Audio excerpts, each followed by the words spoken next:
sendiri dari para penerjemah ini. Itu aja, silakan. Ya. Oke, jadi sebenarnya gini ya Bunda, buat teman-teman yang lainnya ya. Sampai tahun depan pun diskusi ini nggak akan kelar. Diskusi ini nggak akan kelar. Karena apa? Kita hanya membuka narasi-narasi di mana dia bisa berkilah. Makasih Mbak Pipa. Pipa. Thank you, barakallah. Masya Allah, cair bro. Tunggu dulu. Jasa kalau khairan Tunggu dulu, katwiran. ini Masya Allah. tunggu dulu Bunda. Ini nggak bisa dibikin 3K ini, tanggung kali. Dibikin 3K, Kakak Mbak ya, 666, tanggung kali 3K. Kakak Mbak ya, bisa nyimak saya? Ya. Bisa, Oke. bisa nyimak saya? Oke, bisa. Mbak ya? Oke, coba kita kaji dulu Jangan Yesus bilang ini. kelamaan. Sukrat, bentar, Masya Bang Allah. Bang Faruk, ini netizen bilang kelamaan. Aku itu diskusi, aku ambil poin ya. Ya. Aku nggak mau masuk hujat-hujat, aku poin. Lanjut. Ya siap. Coba kita kaji Yesus ini. Yang membuat Kak Mbaya ini nyaman, betah dan yakin di dalam iman Kristen. Ya, ini kan karena Yesus ini.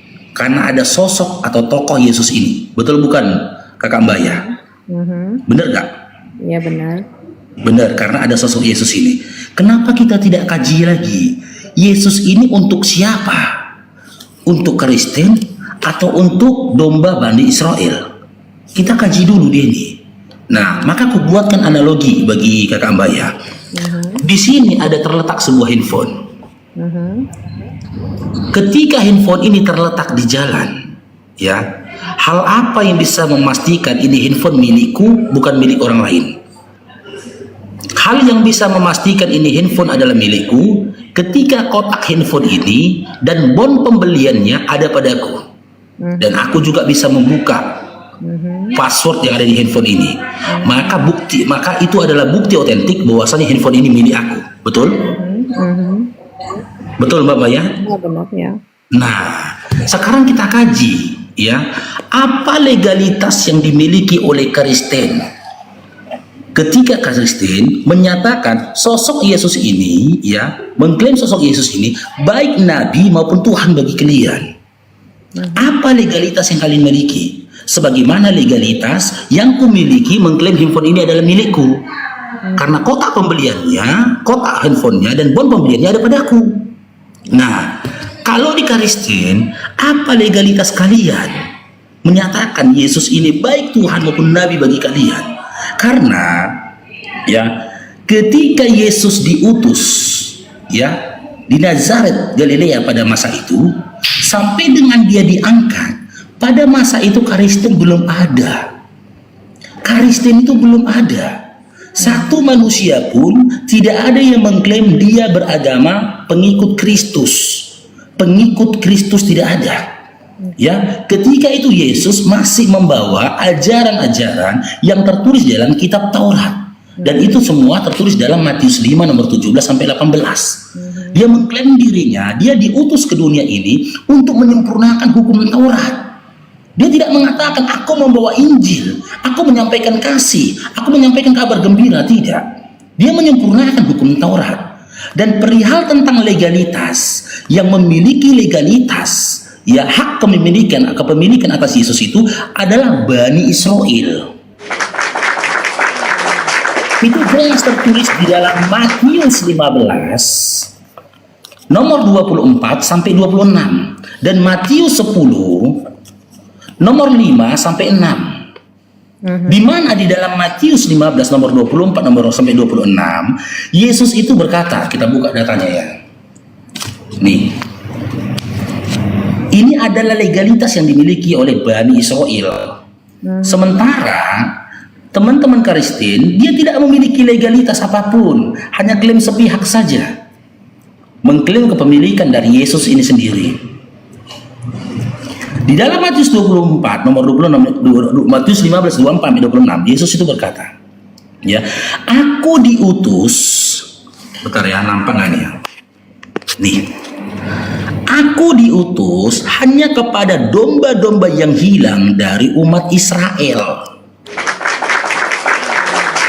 dari umat Israel.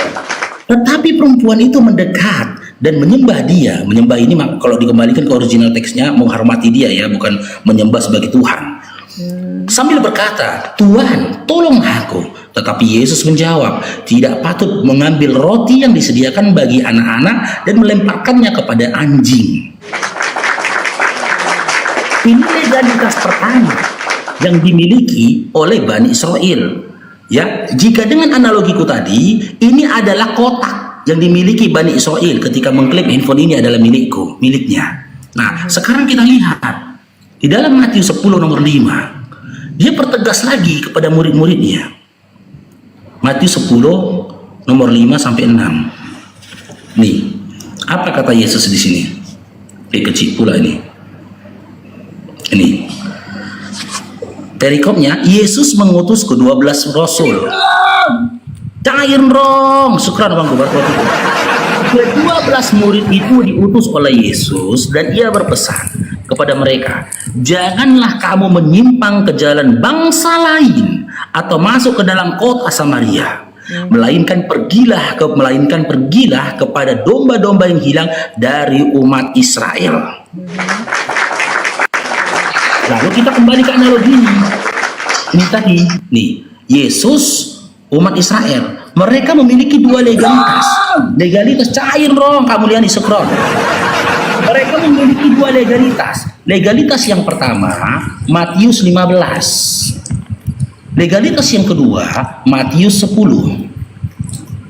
Ya, ini 15, ini 10. Sekarang Kristen, ketika kalian mau mengklaim Yesus ini sebagai Tuhan maupun Nabi bagi kalian, legalitas apa yang kalian miliki? Legalitas apa yang kalian miliki? Di mana legalitas itu merupakan validasi dari Yesus yang mengklaim dirinya untuk Kristen atau untuk seluruh manusia. Di mana? Coba Kakak Mbak ya, legalitas apa yang kalian miliki? Kalau kalian tidak punya legalitas, maka apapun pandanganmu terhadap Yesus, mau kau memandang dia Tuhan, mau kamu memandang dia sebagai Nabi, itu hanya prasangkaanmu saja, klaim sepihakmu saja. Karena tidak ada validasi dari Yesus membenarkan sangkaanmu terhadap dirinya. Kalau kau mengatakan dia Tuhan, Yesus tidak memberikan validasi kepada Anda bahwasanya membenarkan iya dia adalah Tuhanmu.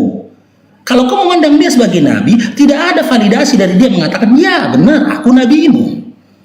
Sama halnya begini, Kakak Ambaya, ya Kakak Ambaya di Malaysia sana koar-koar mengatakan Bang Faruk pacarku misalkan. Selama saya tidak mengeluarkan statement mengatakan benar Mbak Mbaya adalah pacarku, apa yang kakak katakan, apa yang kakak imani itu hanya angan-angan kakak. Bahkan seandainya kita bertemu kelak, ya bisa jadi aku mendustakan kakak, gitu loh. Karena apa? Apa yang ada pada kakak ya hanya perasaan kagum dan cinta sepihak saja. Karena aku tidak menanggapi perasaanmu. Dan memang dari awal kamu tidak dapatkan validasi dariku. Sekarang silakan paparkan kakak, ya apa legalitas yang dimiliki Kristen ketika kalian mengklaim Yesus ini adalah nabi kalian ataupun Tuhan kalian, sebagaimana Bani Israel memiliki dua legalitas ini, Matius 15 dan juga Matius 10. Silakan kak. Ayat teman-teman, tembuskan di 1M teman-teman ya. Oke, mungkin aku agak bisa memberi data-data begitu ya Bang. Tapi ini adalah mengikut hanya kenapa kami bisa mengklaim begitu ya. Karena kita percaya bahwa Allah itu tidak adalah Allah yang tidak bisa dihampiri. Jadi dia mengutuskan anaknya yaitu firman-Nya yaitu Yesus tadi untuk bersama-sama kita. Jadi menurut kita tidak ada masalah untuk kita menyembah Yesus sebagai Tuhan karena kita percaya karena dia boleh melakukan mukjizat karena izinnya Allah yaitu Bapanya di surga. Allah mengizinkan sesuatu, dia sampai membangkitkan orang mati, orang lumpuh berjalan, dan banyak mukjizat-mukjizat yang dinyatakan dengan izin Allah supaya kita melihat kemuliaannya sehingga kita boleh menyembah dia sebagai Tuhan kita apabila dia di dunia. Jadi bagi kami adalah apabila firman itu kita taklukkan di dalam hati kita, mengikuti dia, maka itu adalah satu-satunya jalan untuk kita bisa sampai kepada Allah. Karena Yesus juga adalah firman-Nya Allah, dan Allah adalah dan dia bersatu bersama firman-Nya. Jadi untuk kita menjadikan dia Tuhan semasa dia di bumi ini itu tidak ada masalah. Jadi Berarti Tuhan kakak dua. Berarti Bukan. Tuhan kakak dua. bukan. Nggak usah dulu ke situ toh, nggak usah Ya, dulu. Kita ya. fokus dulu ke legalitas. Oke. Ya, legalnya. Berarti ya. Cair dong. Cair loh, Bang Sabarudin, barakallahu fikum. Berarti kakak Mbaya sudah mengakui dan sadar bahwasanya ketika kakak mengklaim Yesus sebagai Tuhan maupun nabimu maupun junjunganmu, kakak itu tidak punya legalitas. Sebagaimana kakak memiliki legalitas ya tentang kepemilikan suami kakak, yaitu buku nikah. Kan gitu, sudah pasti dia suami kakak karena kakak punya buku nikahnya. Tapi ketika kakak mengklaim Yesus sebagai milik Anda tidak punya legalitas apapun kan? Karena Anda tidak punya legalitas apapun, apa yang ada pada Anda saat ini itu hanya klaim sepihak saja. Itu hanya klaim sepihak. Dan jangan Anda yakin pula telah ketemu dengan dia, ya apa yang menjadi angan-angan dan mimpimu akan diwujudkan dia. Karena ingat, dalam Matius 7 nomor 22 sampai 23, bahkan kalau dibaca perikopnya dari nomor 15, tanda-tanda tentang si nabi palsu, yang pengajaran palsu, ya, yang diusir oleh Yesus adalah orang-orang yang memanggil dia Tuhan, bernubuat demi nama dia, ya, bernubuat demi nama dia, bermukjizat dengan nama dia, mengusir setan dengan nama dia. Itu yang diusir oleh Yesus. Orang-orang itu yang diusir oleh Yesus. Jadi karena kakak tidak punya legalitas tentang kepemilikannya Yesus, apapun yang ada pada kakak saat ini, maupun itu dikatakan iman, itu hanya angan-angan belaka, ya hanya klaim sepihak belaka. Bahkan jika dianalogikan dengan cinta, cinta kakak adalah cinta yang bertepuk sebelah tangan saja.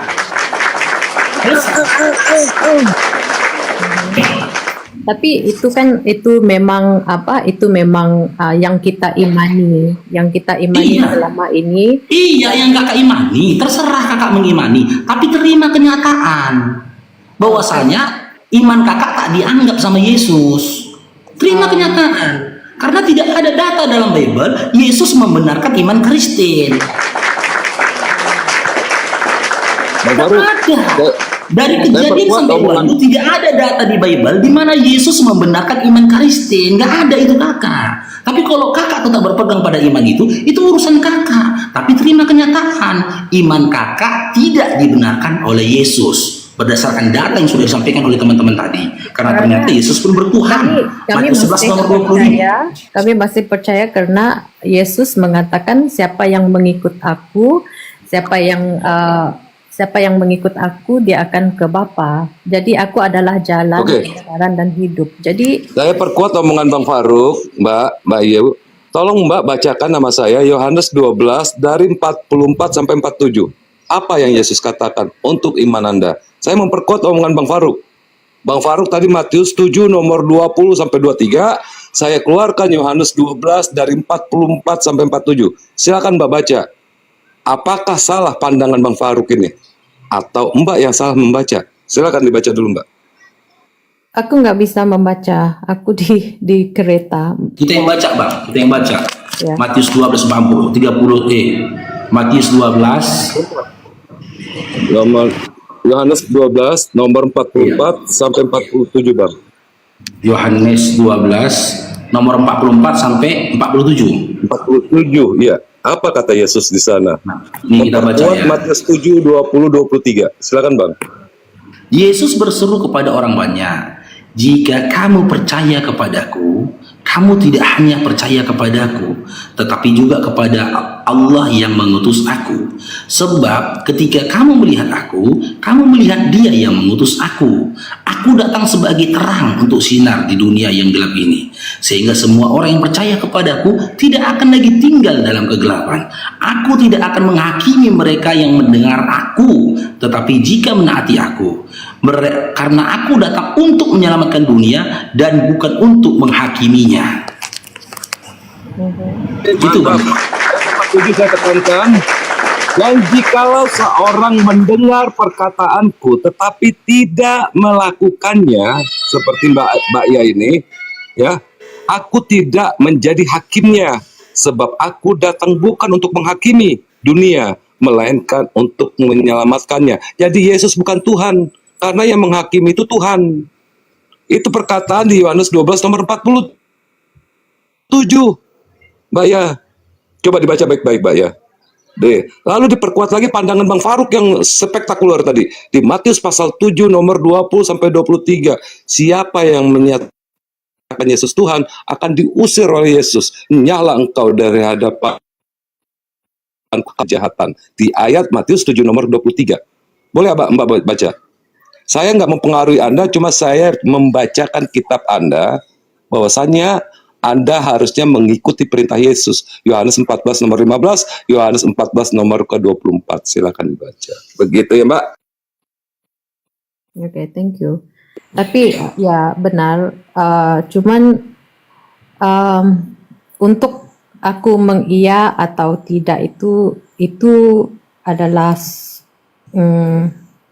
kalau ikut iman aku sendiri sih, aku nggak bisa karena walau bagaimanapun seperti yang kita tahu, kalau dari kecil itu kita diajar ajarannya Kristen seperti itu, begitu. Seperti manusia juga sama. Apabila aku bilang, oh Abang Faruk ini adalah seorang wanita, Mbak izin. tapi apabila aku mengatakannya selalu, makanya aku akan mencari-cari celah di mana aku boleh mengatakan dia ini adalah seorang wanita, begitu. Jadi pemahaman itu akan menjadi lama-kelamaan akan menjadi ke arah itu, ke arah yang Mbak aku izin, suka, izin. begitu. Begini Mbak, sebentar Mbak izin Mbak Baya.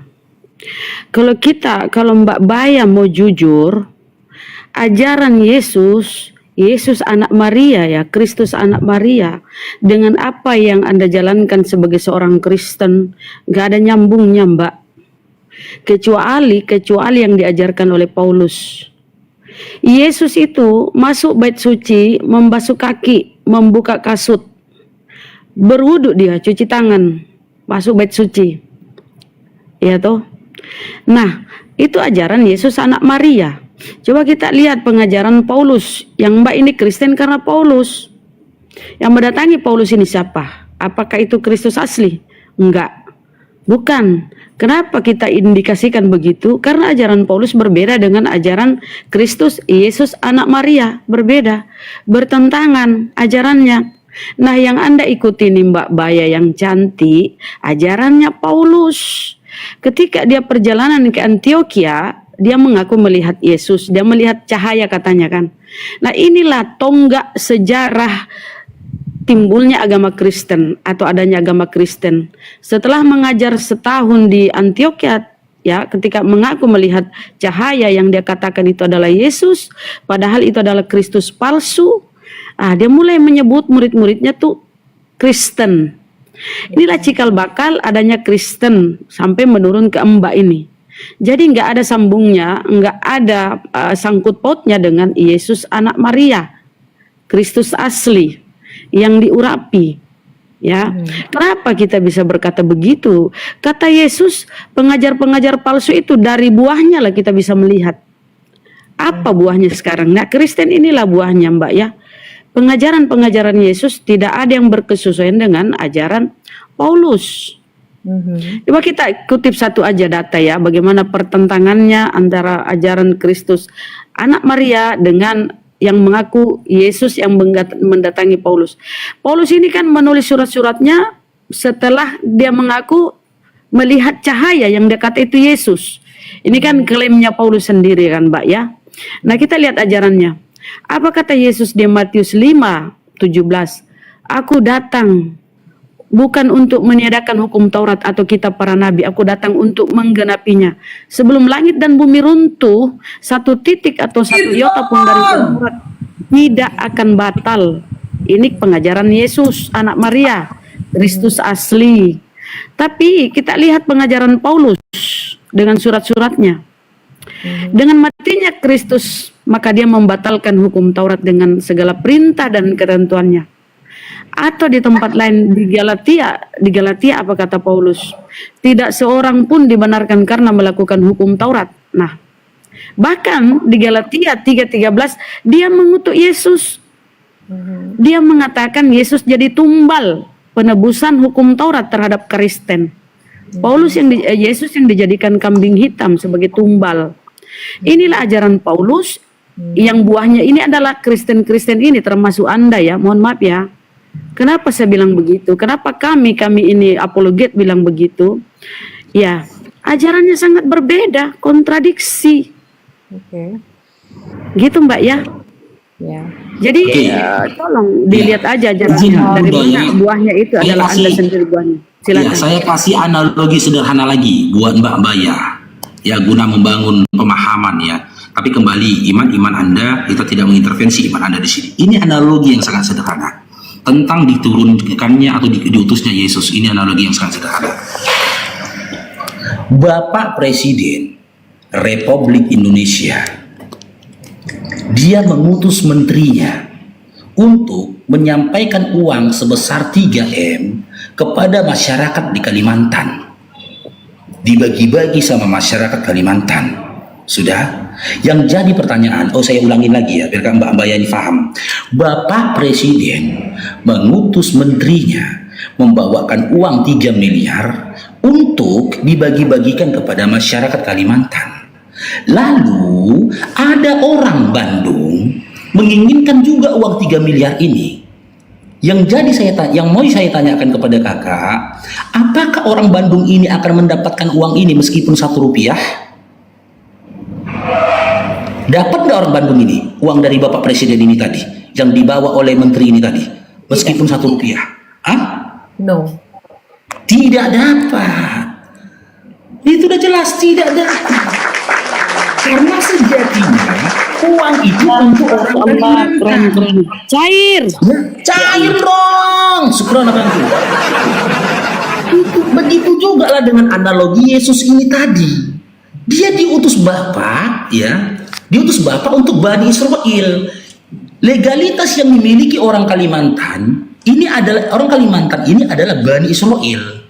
Legalitas yang dimiliki oleh orang Kalimantan terhadap uang 3M ini tadi adalah, jika dikomparasi atau disamakan, dianalogikan dengan Bani Israel, adalah Matius 15 nomor 24 sampai 26 dan Matius 10 nomor 5 sampai 6. Kata-kata Yesus yang mengatakan bentar sekali lagi. Untuk memberitakan. Ya, bentar. Setelah ini kakak yang ngomong. Sementara orang Bandung, yaitu orang Kristen, dia tidak memiliki legalitas apapun. Sampai kiamat pun, kalau di debat dia uang 3 miliar ini, berharap dia dengan uang 3M ini, sampai kiamat pun, dia nggak akan mendapatkan meskipun 1 rupiah dari uang 3M yang dikirimkan oleh Bapak Presiden melalui menteri buat orang Kalimantan. Nggak dapat orang Kalimantan, orang Bandung. Orang Bandungnya nggak akan dapat karena dia tidak punya legalitas, karena sejatinya uang ini dibawa oleh menteri untuk orang Kalimantan, bukan untuk orang Bandung atau orang di luar dari Kalimantan. Tapi kalau kakak masih berharap, yakin dengan iman kakak, suatu saat nanti kakak akan dapatkan meskipun 1 rupiah dari 3M ini, itu urusan kakak. Itu angan-angan dan mimpi belaka. Karena dipastikan gak akan dapat. Itu urusan kakak. Dan jika kakak bertahan dengan keyakinan itu, dipastikan di penghujung hidupnya kakak akan mendapatkan kekecewaan. Kakak akan mendapatkan kekecewaan yang luar biasa, karena ternyata penantian kakak selama puluhan tahun tidak ada gunanya. Karena dari awal Bapak Presiden sudah menunjukkan kepada menteri, dan hanya orang Kalimantan lah yang memiliki legalitas atas uang 3 miliar tadi. Ya, tapi kalau abang menurut konsep yang begitu, tetapi kalau abang menurut konsep seperti Bapak Presiden itu adalah kepunyaan rakyat Indonesia. Indonesia itu bukan Bandung saja atau Kalimantan saja, tapi kan presiden itu kan untuk seluruh Indonesia, begitu. Benar. Makanya mereka akan mendapat bahagian mereka juga kalau mereka tahu presiden itu memberi bantuan ke tempat itu dan mereka boleh meminta bantuan dari presiden dan presiden boleh membantu mereka kerana presiden adalah bukan sahaja untuk rakyat di Bandung atau Kalimantan tetapi seluruh Indonesia, begitu. Ya, benar. Benar yang kakak katakan. Akan tetapi, uang 3M tadi sudah ada surat perintahnya yang disampaikan ke menteri buat orang Kalimantan. Benar kakak bilang, presiden itu bukan hanya presidennya Kalimantan, presidennya Bandung juga. Tapi kakak nggak mau cari tahu. Kakak hanya fokus kepada uang 3M yang diarahkan ke Kalimantan. Kakak nggak sadar, ternyata presiden sudah mengirim menteri lainnya yang membawa uang 3 triliun ke Bandung. Ini analoginya. Ini ternyata ini presiden tadi ya. Kakak karena terlalu fokus di sini 3M sama Kalimantan ini, kakak nggak mencari tahu informasi lain.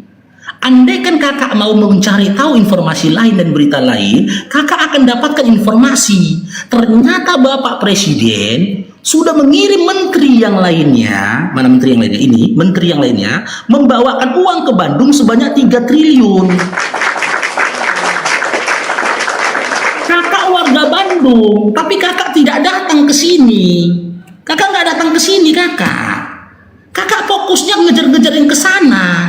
Sementara yang sini untuk Kalimantan, yang ini untuk Bandung. Tapi kakak nggak datang mengambil kemari.